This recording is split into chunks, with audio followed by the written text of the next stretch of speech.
I'll tell you just a little bit about Charlotte.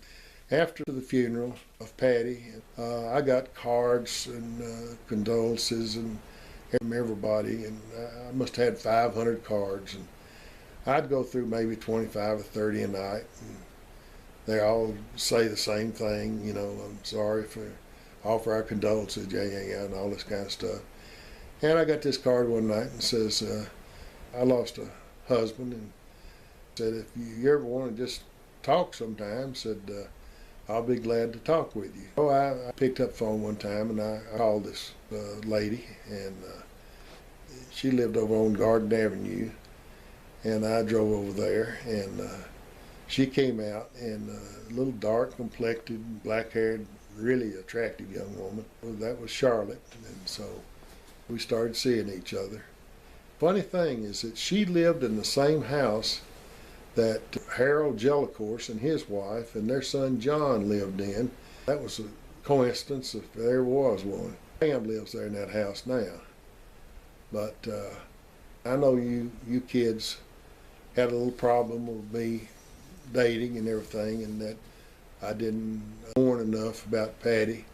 But I mourned a lot. I sat at that hospital day by day by day, watching her die minute by minute, and that was terrible.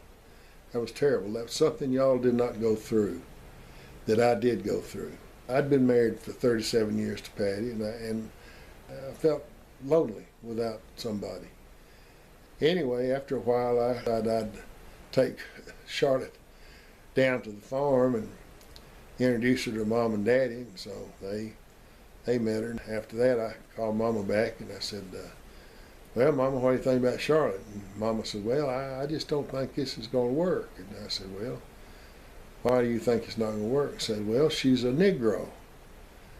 And I said, no, she's not a Negro, Mama. She's dark. She likes to lay out in the sun, and she's got black hair and everything.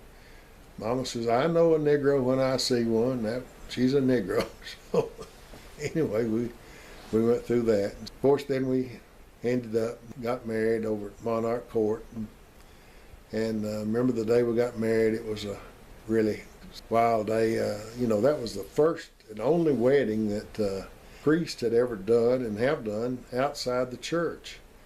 Remember the air conditioner went out. It was 100 degrees in that house. And then remember, John, the shrimp wasn't cooked. And you came up to me and you said, Dad, you really cool. And I said, what's that, John? I said, well, sandwiches and sushi. I said, I never have had that before. Anyway, Charlotte and I have been married 23 years here pretty soon, and it's been nice. And she's been through hell with me, to be perfectly truthful. After we got married, I went through unbelievable depression. And I accused her and threatened her, and I did everything else to her that y'all didn't know about. And she was one hell of a good woman to stay with me. She probably shouldn't have, but because she just didn't understand what depression's all about. So finally, after several different doctors and psychiatrists, I finally found Dr. Kenneth Jobson, and Kenneth Jobson got me on the right medication, and I finally got straight. I still have depression, but I have not been depressed for the last 15 or so years now. And it's been wonderful.